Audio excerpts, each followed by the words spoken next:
Իհեճուկս բոլոր փաստարկների, բոլոր սադրանքների եւ այլն Հայաստանի եւ Ադրբեջանի միջև չի լինելու պատերազմ,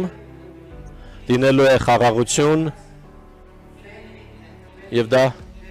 շատ միանշանակ է ինձ համար։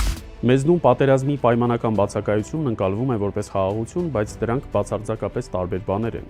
Եթե չկա պատերազմ զանգվածային մակարդակում, դա դեռևս բնավ չի նշանակում, թե զանգվածաբար խաղաղության մեջ ենք ապրում։ Խաղաղությունը ոչ միայն պատերազմի փաստացի բացակայությունն է, այլև կայուն համագործակցությունն ու երաշխիքները, որ մոտալուտ ապագայում առաջիկա տասնամյակներում կողմերը միմյանց հանդեպ զանգվածային ոչնչացում չեն իրականացնի։ Այդ երաշխիքներն այսօր չկան, ավելին մարդկությունը սպասում է գլոբալ պատերազմի, եւ այդ իմաստով լոկալ պատերազմներն առավել քան հավանական են դառնում։ Այնպես որ մենք պատերազմ ունենք եւ կունենանք, եւ սա ոչ թե ուրախության, հրճվանքի կամ քննադատական տրամադրություն է, այլ հաշվարկ։ Կարելի է դա չնկատել, դրան չպատրաստվել, դա արդեն սուբյեկտիվ մակարդակի ընկալում է։ Այսօր օբյեկտիվորեն որևէ բան գովել հնարավոր չէ, տեսնում ենք միայն միմյանց գովելու եւ փնովելու սուբյեկտիվ մոտեցումներ։ Իսկ ահա օբյեկտիվ չափումը մեզնում շատ վաղուց արդեն արկա չէ։ Չենք կարող օբյեկտիվորեն գնահատել այս կամ այն վիճակը, սա նաև մեր մեղքն է։ Մենք տարիներ շարունակ շատ սուբյեկտիվ էինք, օբյեկտիվ չափանիշներն ու գնահատականները վերացրինք ինքներս։ Արդյոք խաղաղությունը մեր բնակչության իրական ցանկությունն է։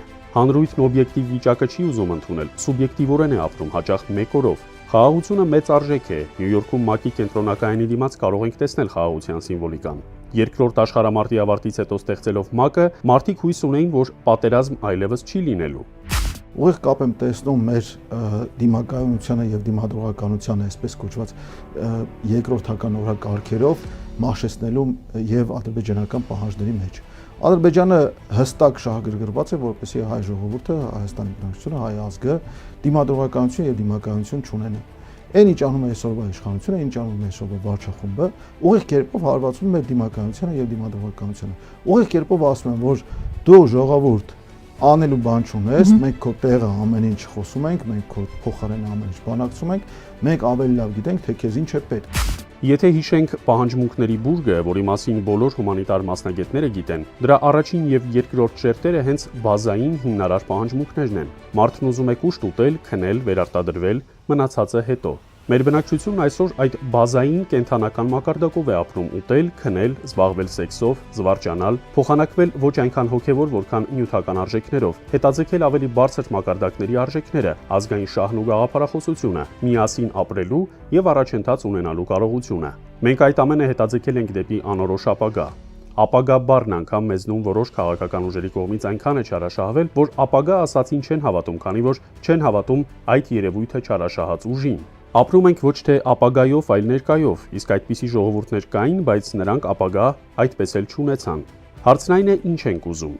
Բազում բանաձևեր ինքներս մեր մասին ասել ու մշակել ենք եւ ցավով եկել ենք այն եզրակացության, որ մեզնում այսօր արկա բացասական երևույթներն իրենց հիմքերով կային եւ մինչեւ Չակերտյալ հեղափոխությունը եւ 44-օրյա պատերազմը։ Մեր մեջ միշտ կար կլանային մտածողությունը, իրար խաբելու, չհավատալու մոլուցքը։ Վերին Լարսի ճանապարհի լայնացման մասին էին խոսում լուրերով, ասում, որ դա արագացրել է մեր բեռների տեղափոխման գործընթացը դեպի Ռուսաստան, բայց մերոնք բողոքում էին, թե ռուսները մեր բեռները շատ երկար են զննում։ Պարզվում է դրա օբյեկտիվ պատճառն այն է, որ մենք մրգերի մեջ ծխախոտ ենք տեղափոխում, այդ պատճառով էլ մեզ երկար են զննում։ Այսինքն մենք խաբում ենք, բայց երբ բացահայտվում է մեր խաբեությունը, մենք դժգոհում ենք այն բացահայտողից եւ ոչ թե ինքներս մեզնից։ Սա մեր հավաքական որակներից մեկն է։ Կամ օրինակ մեզնում թարգմանչական դպրոցը մշտապես շատ մեծ արժեք է ունեցել, բայց առանձնահատուկ ջանքեր էր պետք ներդնել ամերիկացի բարձրաստիճան պաշտոնյա Նենսի Փելոսիի այցի ժամանակ թարգմանությունը տապալելու համար։ Մեր հասարակության ամենամեծ ողբերգությունը այս թշնամական միջավայրի մեջ է։ Մենք ունենք ինչ որ ունենք եւ պետք է ժողովրդի մեջ գտնենք ուժ, աչից ու ձախից միմյանց թշնամացած հատվածներին արևմտայերեն ասած բերել քովքովի, հասկանանք, որ մենք աստվածային պարգև ենք ստացել 1918 թվականի մայիսի 28-ից մինչև հիմա, պետականություն ենք վերջապես վերականգնել